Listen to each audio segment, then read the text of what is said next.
오늘 시간 여러분의 발걸음이 복되어서 우리 2층 그리고 3층 영상으로 예배드리는 모든 성도들에게 크신 은혜가 임하길 주의 이름으로 축원합니다.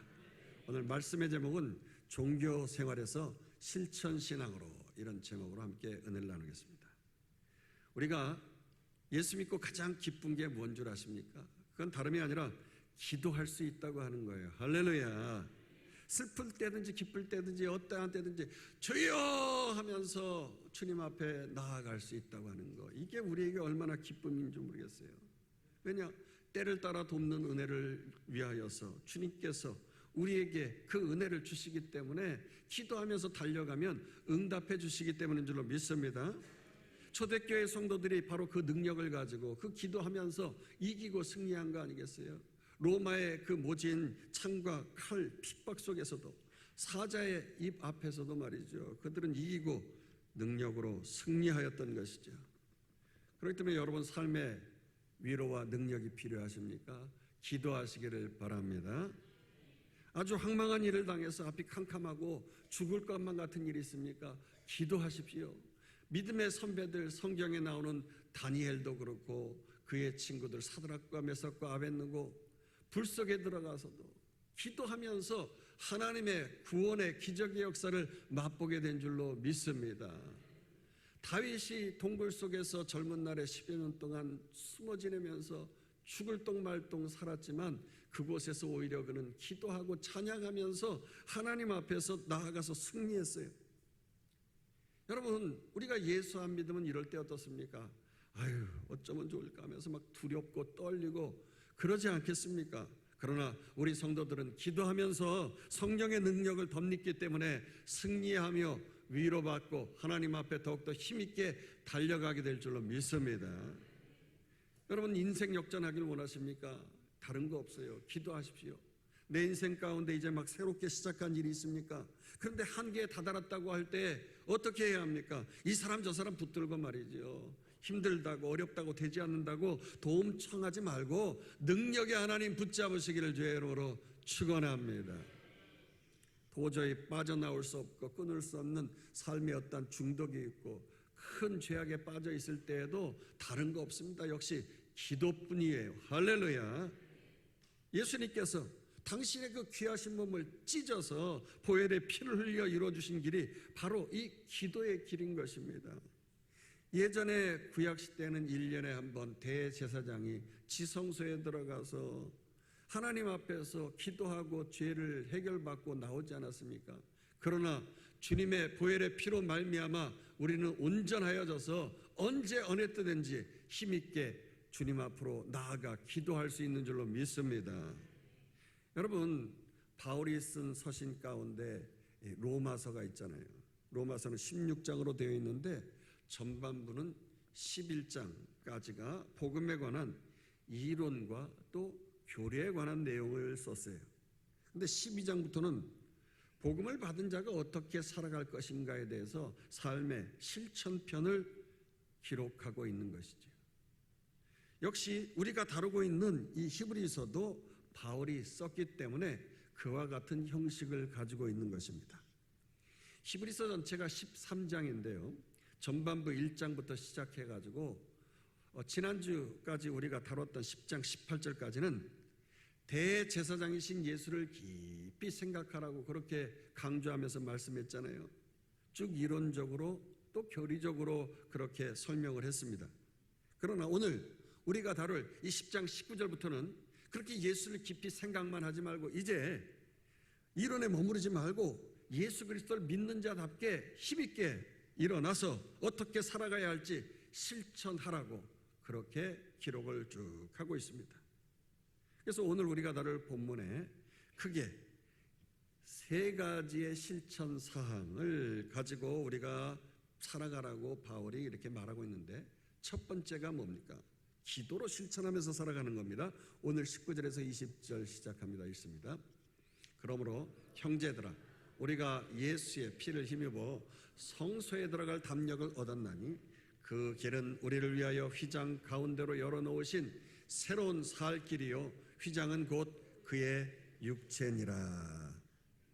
여기 19절에 뭐라고 하고 있습니까? 우리가 예수의 피를 힘입어 하나님 앞에 그 성소로 들어갈 담력을 얻게 되었다고 했어요. 여기에 담력이라고 하는 것, 언론의 자유를 얻는다 이런 뜻입니다. 이게 무슨 말입니까? 하나님 앞 성소로 나아갈 때 우리가 정말 대단하신 분, 천지 만물을 창조하시고 천지장래하신 하나님 앞에서 내가 감히 하면서 그렇게 마음이 막 쪼그라들고 불편하고 힘들고 어렵고 막 그런 마음이 아니라 언론의 자유를 가진다, 이 말은 하나님 앞에서 그저 자유롭게 대화할 수 있다 이런 말이에요. 한마디로 자유롭게 기도할 수 있게 됐다는 것이에요. 완전히 예를 갖추고 격식을 갖춰가면서 하나님 수준으로 맞춰가면서 그렇게 기도하는 것이 아니라 아주 프릴리하게 그렇게 기도하라는 것입니다.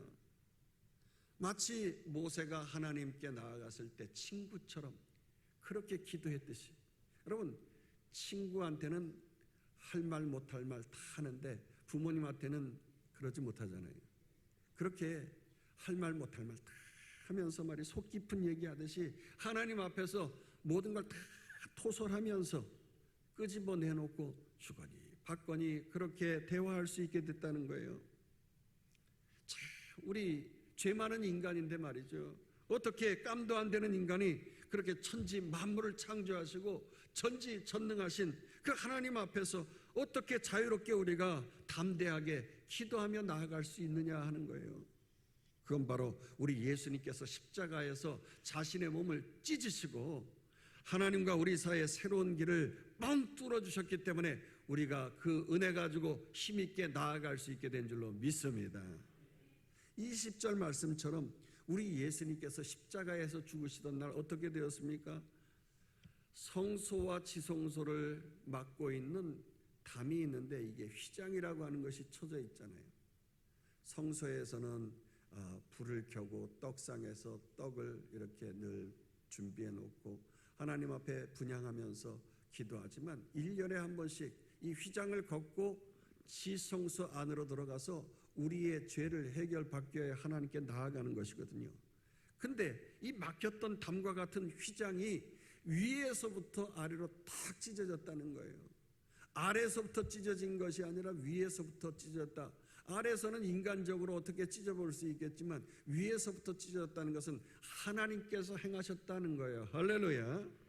더군다나 이 휘장의 두께는 이 손 두께만큼 되어지는 거예요. 한 7, 8cm, 10cm 뭐 이렇게 가까이 되어지는 이러한 두께를 가지고 있기 때문에 자동차로 한 30대, 40대 그냥 엔진을 풀 가동해가지고서 이걸 찢으려고 땡긴다고 해도 잘 찢어지지 않을 정도로 그렇게 인장력이 강한 거예요. 그런 휘장인데 인적으로 절대 찢어질 수가 없는 것인데 이게 위에서부터 아래로 찢어졌다는 것입니다. 그리고 여기 본문에 보니까 휘장은 곧 그의 육체니라 했어요. 휘장은 곧 예수 그리스도다. 그의 몸이다 이런 말이에요. 십자가로 당신의 몸을 찢으시고서 우리를 위해서 새로운 살 길을 열어주셨습니다. 그러므로 우리는 그 예수님이 만드신 새로운 살 길을 걸어가면서 몸 찢고 피 흘리시고 고통당하신 그 은혜로 말미암아 우리가 그지 몸 찢고 피 흘리고 고통당할 필요가 없는 거예요. 이미 주님이 다 그렇게 행해 주셨기 때문에 믿고 그 길을 뚜벅뚜벅 걸어가면 우리는 거저먹기로 승리하게 되어진 줄로 믿습니다. 수고하고 무거운 짐진 자들 다 내게로 오라. 내가 너희를 쉬게 하리라. 그렇게 말씀하신 것처럼 우리가 할 것은 그저 기도하면서 모든 고통의 문제를 다 하나님 앞에 내어놓고 굳이 피 흘리고 몸상할 필요 없이 다 그저 그냥 주님 앞에 내어놓기만 하면 되어지는 거예요. 그래서 오라 오라 방황치 말고라. 그렇습니다. 우리가 방황치 말고 주님의 음성, 부드러운 음성에 동참하시기를 주의 이름으로 축원합니다. 십자가 질 생각하라고, 좀 고통당하라고 뭐 그렇게 우리 주님께서 말씀하시지 않는 거예요. 윽박지로 고함 치르면서 그렇게 우리에게 희생을 강요하는 것이 아니라 우리 주님은 그저 돈 없이 값 없이 주님의 은혜를 믿고 기도하면 다 응답해 주시겠다고 말씀하셨으니 믿음 가지고 기도하시길 주의 이름으로 축원합니다. 그래요. 주님의 은혜를 외안히 받고 못 들은 채 하면서 기도하지 않는가? 찬송도 그러하지 않아요? 그러므로 우리를 위해서 늘 중보기도 하면서 우리에게 은혜를 베풀어 주시길 원하시는 큰 제사장, 그 중보자이신 예수 그리스도께서 계시니까 그저 믿음 가지고 기도의 자리로 달려가야 할 줄로 믿습니다. 그래서 21절은 이렇게 말하고 있습니다. 또 하나님의 집 다스리는 큰 제사장이 계시매. 여기 하나님의 집을 다스리는 큰 제사장은 물론 하나님 보좌에 앉아서 세상을 향하여서 다스리시는, 통치하시는 그 예수 그리스도를 의미합니다. 그러나 동시에 우리 몸은 거룩한 성전, 하나님의 집이라고 했으니까 예수님이 우리의 큰 대제사장으로 내 마음의 보좌에 쑥 들어와 계시면서 나를 통치하고 다스리시는 거예요.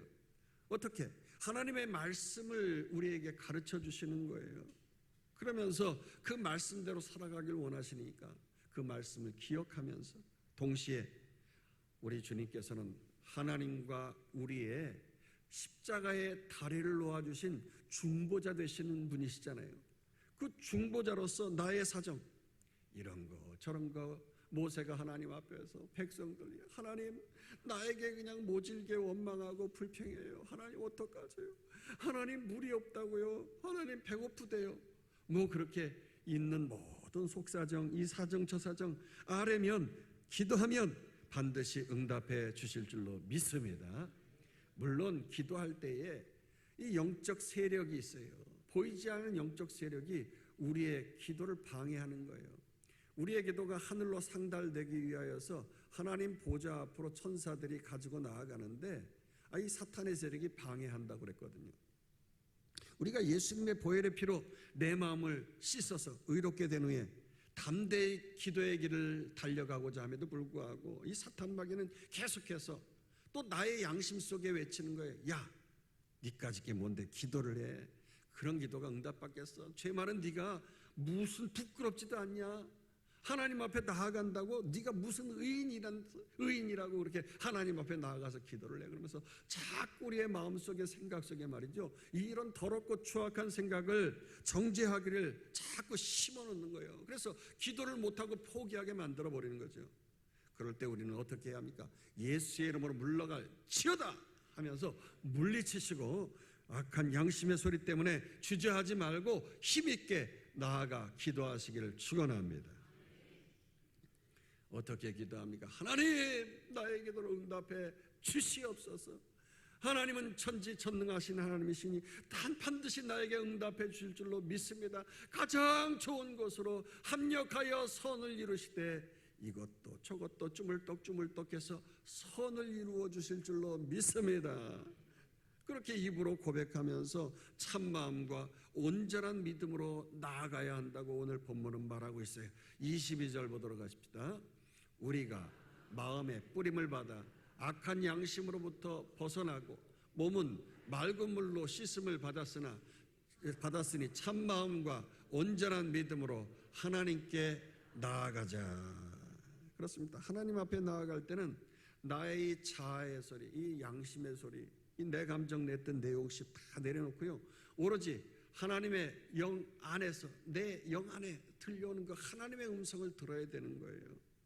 성령 하나님이 나에게 언약으로 말씀하신 그 마음판에 새겨주신 그 말씀을 믿어 의심치 말고 참마음과 온전한 믿음을 가지고 하나님께 부르짖으면서 나아가야 하는 것입니다. 오늘 본문에 보니까 아이의 몸도 도장을 찍듯이 물 세례를 받는, 오늘 본문에는 물로 씻음을 받았다고 그랬어요. 내가 하나님의 자녀로 새롭게 태어나는 것은 물 세례를 받는 것이거든요.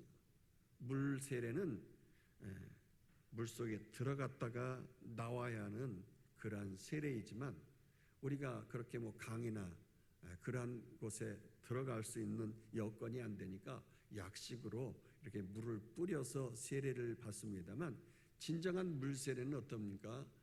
우리 예수님께서 요단강에서 물속에 들어갔다가 나오신 것처럼 우리도 예수님의 제자로서 그렇게 따르는 것인데, 내가 완전히 죽었다가 살아난다고 하는 거예요.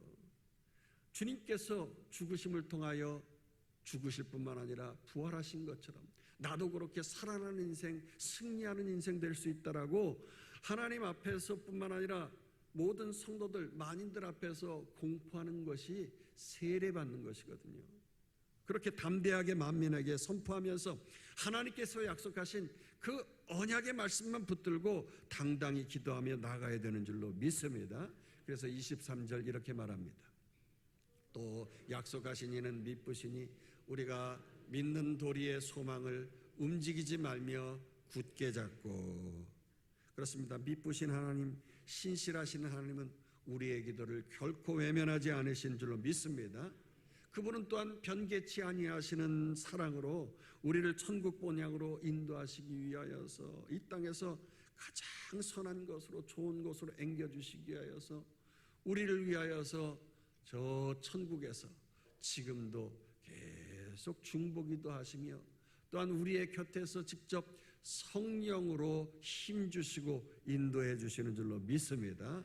그러므로 우리는 신앙 고백을 하는 그 믿는 도리를 당당히 입술로 선포해야 하는 것이에요.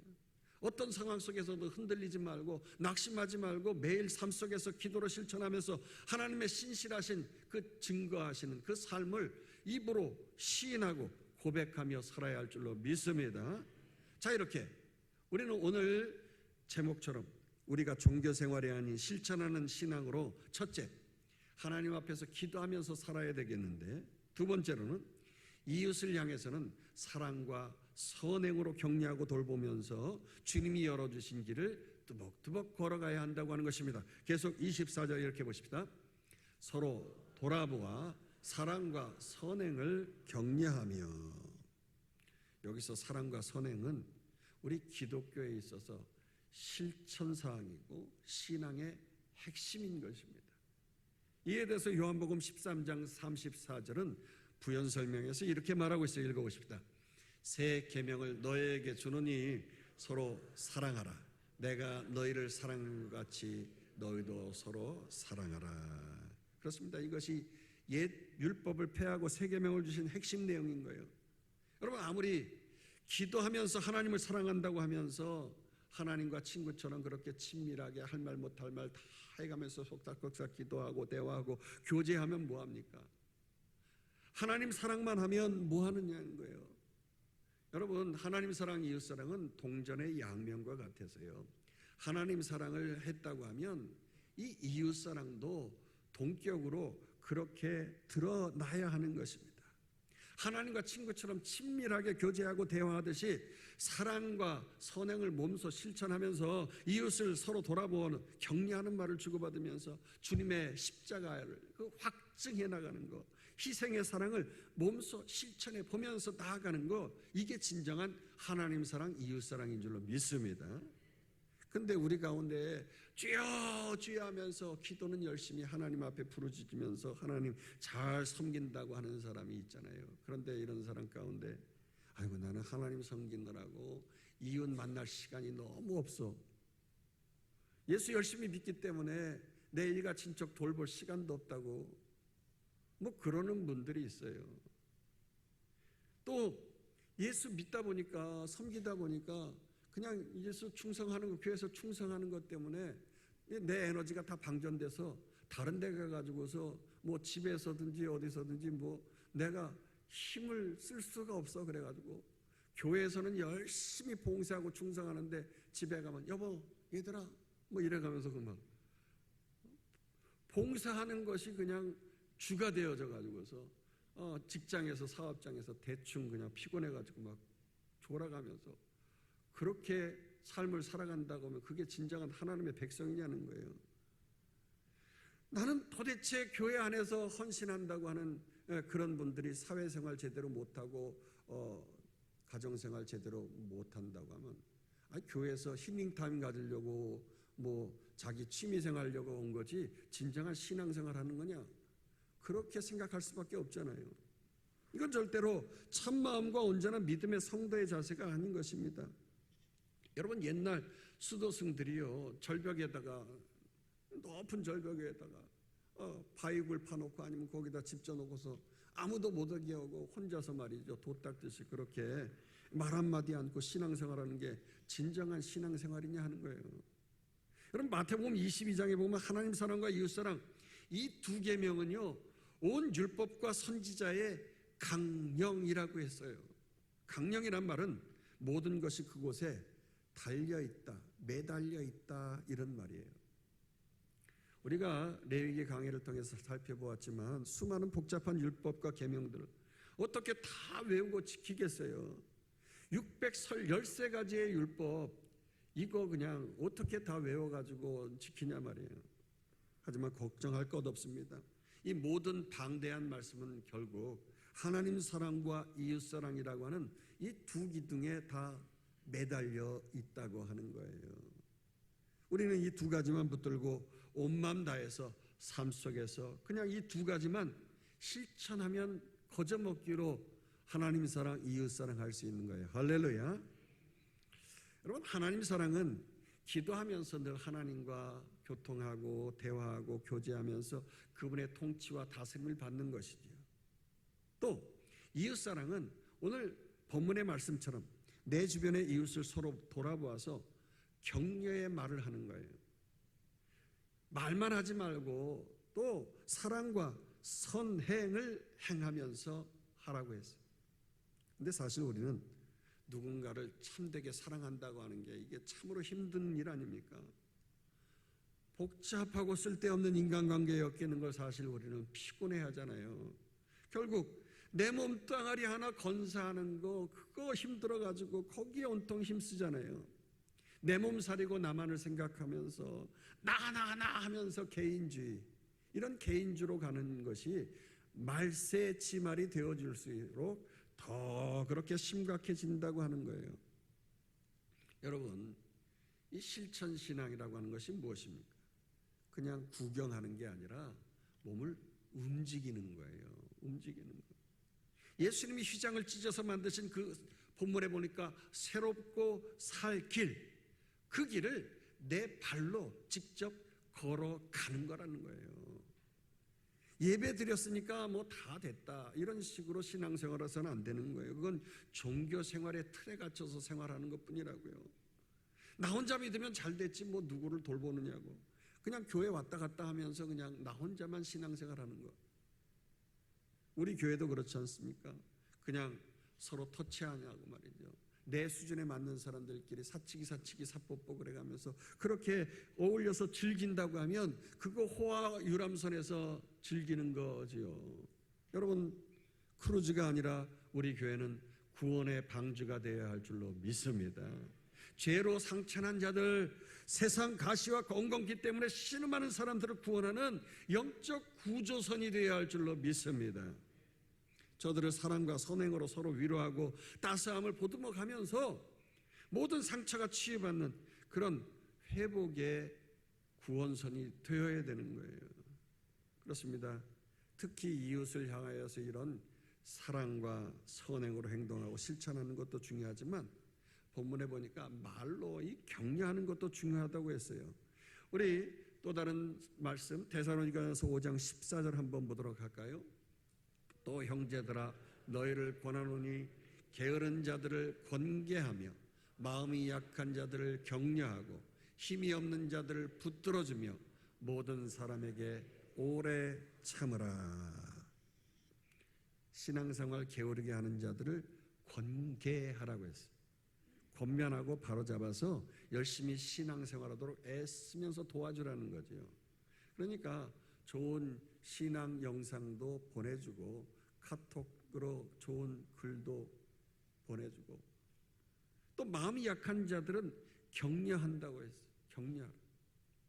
너 그렇게 믿음 없느냐고, 왜 그런 짓만 하고 있느냐고 하면서 야단치고 나무라지 말고 오히려 격려하라는 거예요. 아유, 참 잘하신다고 말이죠. 앞으로 잘할 거라고 걱정하지 말라고, 하나님이 도와주실 것이라고 그렇게 믿음으로 북돋아주고 함께 나아가는 거죠. 칭찬하는 거예요. 약한 자를 위로해 주는 것만큼 좋은 게 어디 있습니까? 또한 본문에 보니까 힘없는 자는 붙들어줘야 한다고 했어요.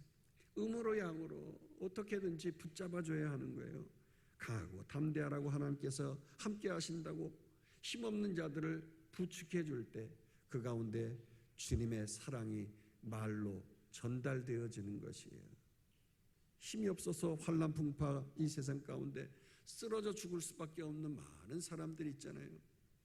우리들이 그런 사람들을 향하여서 능력의 말씀으로 굳건히 붙들어주고 이끌어서 새로운 승리의 삶을 살아갈 수 있도록 인도해 주시길 주의 이름으로 축원합니다.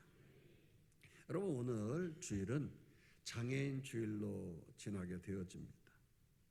우리가 사랑 목장의 목원들에게 꽃을 나눠주고 또한 격려의 시간을 갖게 되어지는데, 사실 이 권선영 목사는 사랑 목장의 목원들을 통해서 많은 사랑을 받아요. 우리 사랑 목장의 목원들이 어느 날은 꽃을 보내주고 또 선물을 보내주고, 사실 전동 휠체어에 의자해 가지고서 몸이 이렇게 움직이지 못해서 힘들어 하시는데 겨우 그냥 이 스틱으로 이렇게 조이스틱으로 이렇게 뭐 움직이는 거, 전동 휠체어를 좌우로 뒤로 움직이는 거, 그런 정도밖에 못 하시는데 좀 한쪽은 좀 편해져. 그러니까 한쪽은 좀 막 힘들고, 그 편한 손 가지고 글을 써 가지고서 편지를 저한테 보내고 선물을 보내시더라고요. 목사님, 말씀에 은혜 받았어요. 감사해요. 뭐 다 그냥 쓸 수 없으니까 그냥 딱 그냥 막 꼬불꼬불한 그 글씨로 그렇게 쓰는데 울컥해지면서 그냥 힘이 나더라고요. 야, 이렇게 연약한 분들도 나에게 힘을 줄 수 있구나. 오히려 말이죠, 우리가 사실 장애가 있으신 분들에게 힘을 주어야 할 것 같은데 오히려 장애가 있으신 분들이 하나님 앞에서 힘을 주는 거, 이게 서로가 돌보아야 하는 것이라는 거죠. 참 저는 교회 건축을 하면서 처음 기도하면서 하나님 앞에 나아가면서, 하나님, 장애인들도 우리 교회 모토가 러빙과 러빙 피플이니까 하나님 사랑할 뿐 아니라 이웃 사랑의 모토 가운데 우리 장애인들도 함께 와서 예배 드렸으면 좋겠습니다. 제가 미국에서 공부하면서 본 거는 참 장애인들의 천국이더라고요. 제가 그때 당시에 공부할 시절만 해도 한국 사회는 무슨 뭐 자동차 그 존에 장애인 그 자리에 그림만 그려놨지 거기에서 티켓 띄고 그러던 시절이 아니었어요. 요즘에는 뭐 거기다가 되면 티켓 띄고 막 그러는 법이 좀 생기고 그랬습니다만, 그러니까 옛날에는 말이죠, 뭐 장애인들은 집 밖으로 나올 수가 없었던, 뭐 돌 던지고 말이죠, 애들이 막 장난치고 막 그러는 시절이다 보니까 정말 장애인들이 어렵게 집에 갇혀서 생활했어요. 요즘에 이렇게 이제 나오게 되어지시는데, 자, 그래서 하나님, 장애인들과 함께 예배 드렸으면 좋겠습니다 하고 가장 접근성이 좋은 것이 뒷자리 아닙니까? 그래서 뒷자리 자리를 빼내고 몇 개를 빼내고 거기다가 장애인 표시를 붙여놓고 하나님 보내주세요. 뭐 1년이 가도 2년이 가도 하나님 응답이 없으셔. 그래도 계속 하나님 사랑 외치면서 하나님 보내어 주셔야 합니다 하는데, 하나님께서 많은 분들 보내어 주시고 또 사랑 목장에서 또한 목자가 목원들을 이끌면서 나아갈 수 있도록 그렇게 우리 목장이 또 개설되어지면서 하나님 앞에 이웃사랑의 아름다운 모토를 증거할 수 있도록 그렇게 은혜 주시니까 얼마나 감사한지 모르겠어요. 그렇습니다. 내가 비록 아무것도 가진 것도 없는 마른 막대기 같을지라도요, 금방 꺼져버릴 심지처럼 보잘것없는 인생이라도 낙심하지 마시기 바랍니다.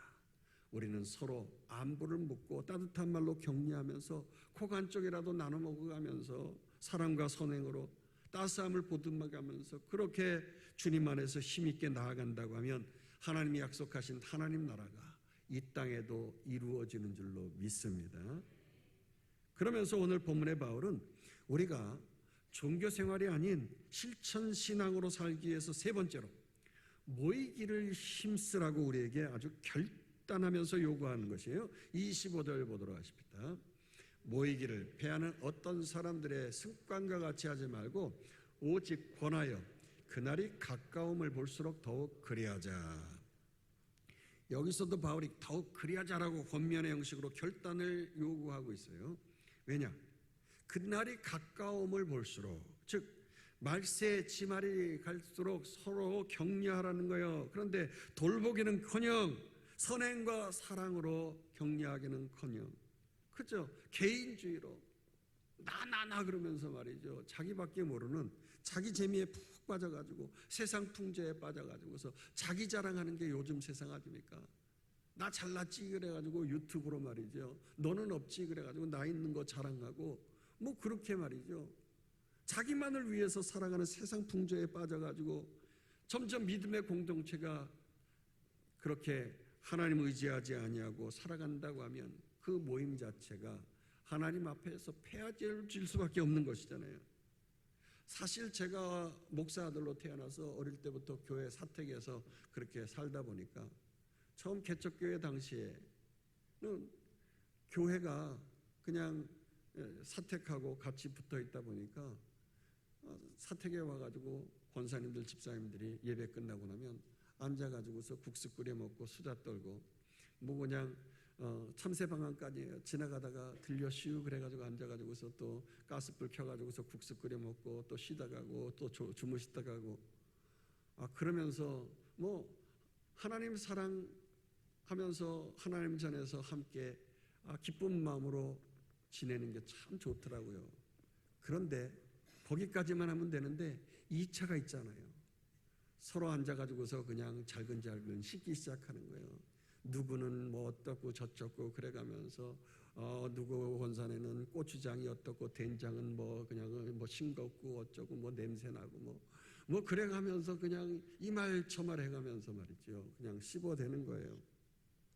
참 그래서 저는 옛날부터 너무 모였다 하면 그런 거 좋아하지 않아요. 삶 속에서 정말 직장과 가정과 사업장에서 흩어져 가지고 참된 성도의 모습을 보여야지 모여 가지고 맨날 그런 걸 봤기 때문에 정말 마음이 상하더라고요.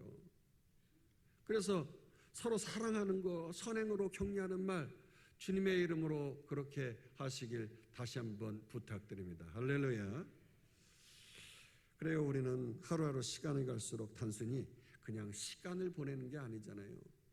내가 시간이 갈수록 내 인생의 죽음의 시계는 점점 주님 앞으로 가고 있다고 하는 거예요. 또 주님께서 이 땅에 재림하셔서 내가 주님을 만날 날이 가까우고 있다고 하는 것이에요. 그러니까 내가 개인의 죽음이 됐든 주님의 재림의 때가 됐든 어느 때가 됐든 언제 어느 때든지 들이닥치게 되어지는 것이 죽음인데 우리 모든 성도들은 주님 앞에 서게 될 죽음을 지혜롭게 준비해야 할 줄로 믿습니다. 그날에 우리는 예수님께서 몸을 찢어 열어놓으신 그 새로운 살 길을 통과하면서 주님의 보좌 앞으로 다 모이게 되어져 있어요. 그 주님 시상대 위에서 우리 모두가 기쁨의 면류관 받아쓰기를 주의 이름으로 축원합니다. 그런데 어떤 이들은 세상당 누리느라고 아유 그런 게 어디 있느냐고 무슨 천국이 어디 있고 지옥이 어디 있어 하루라도 건강할 때 뭐 이 세상락을 누려야지 뭐 살아있을 때 누리는 거지 뭐 그래가면서 그냥 안 믿는 사람처럼 그렇게 사후가 없는 것처럼 그렇게 살아가는 사람들이 있어요. 그러면서 자꾸 모이기를 피하는 어떤 사람들의 습관처럼 행하려고 하는 일들이 있는데요. 절대 그런 습관을 따르면 안 되는 겁니다. 우리는 반드시 주님을 배울 날이 있는 줄로 믿습니다. 그것도 잠깐 후에요. 나이가 많다고 빨리 돌아가시는 것도 아니고요. 젊다고 오래 있다가 죽는 것도 아니에요. 태어날 때는 순서가 있지만 죽을 때는 순서가 없어요.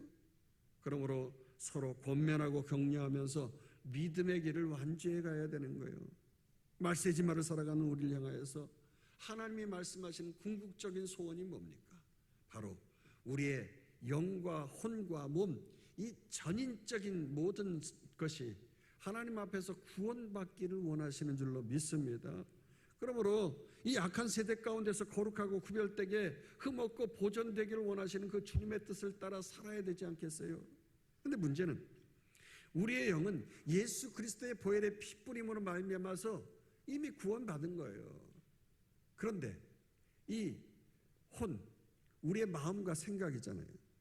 이 마음과 생각은 온통 세상에 있어가지고 그렇게 하나님의 뜻을 따르지 못하고 그냥 나나나 해가면서 세상 즐거운 낙에 빠져가지고서 이웃사랑 하지도 못하면서 그렇게 살아가고 있고 말이죠.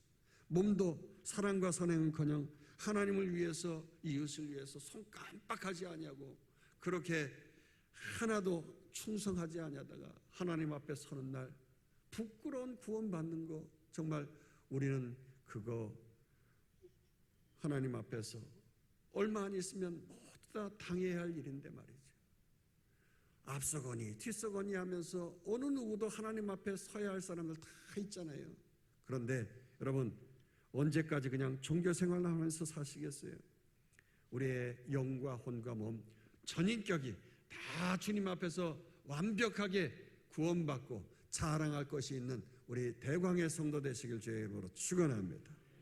오늘 본문은 참마음과 온전한 믿음으로 주의 명령을 실천하고 행하는 실천 신앙인이 될 때 온전한 영과 혼과 몸이 주님 앞에서 구원을 받을 수 있다고 말씀하고 있으니 우리 모두 주님 앞에 섰을 때 이 영과 혼이 육이 전인격적으로 구원받아서 자랑할 수 있는 우리와 우리의 자녀 되기를 주의 이름으로 축원합니다.